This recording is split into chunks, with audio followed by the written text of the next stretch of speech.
Verse 3.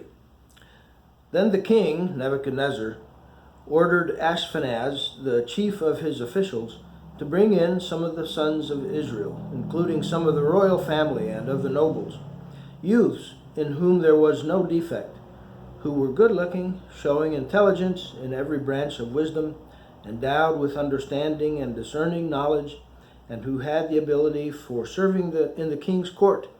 And he ordered him to teach them the literature and language of the Chaldeans. Verse 6. Now among them from the sons of Judah were Daniel, Hananiah, Mishael, and Azariah. Then the commander of the officials assigned new names to them.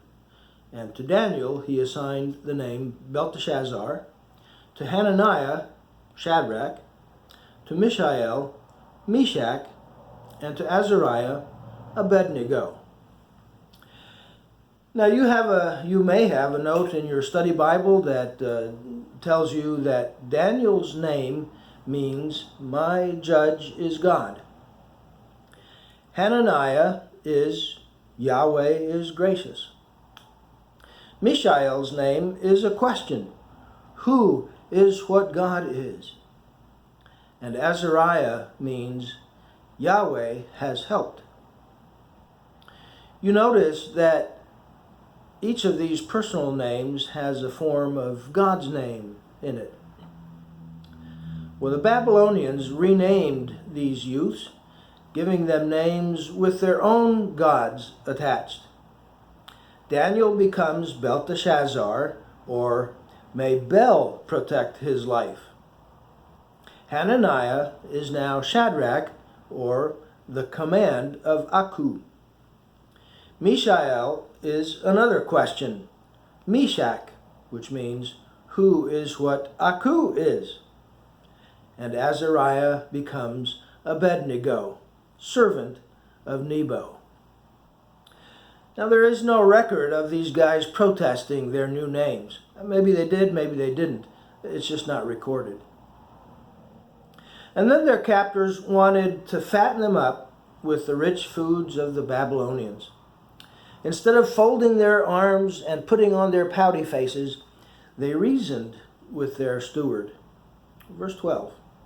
Please test your servants for 10 days, and let us be given some vegetables to eat and water to drink. Then let our appearance be observed in your presence, and the appearance of the youths who are eating at the king's choice food, and deal with your servant according to what you see. But then in chapter 3, things are different. Nebuchadnezzar has this statue of himself and orders everyone to bow down and worship it.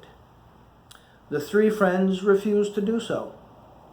We don't know where Daniel is in this picture. Even while being thrown into the fiery furnace, they refuse to worship the image. Now they could have simply, attained or assumed the posture and played along while maintaining a pure heart before the Lord. But no, this was the time to take a stand, even to the point of death. There are some issues that we face in life that are just trivial. So some people drive a Mazda, which is the name of a pagan god. So what? It's just a name. And isn't it interesting that we still know these guys by their Babylonian names? When do we ever hear stories about Hananiah, Mishael, and Azariah? Who are those guys? Oh yeah, Shadrach, Meshach, and Abednego.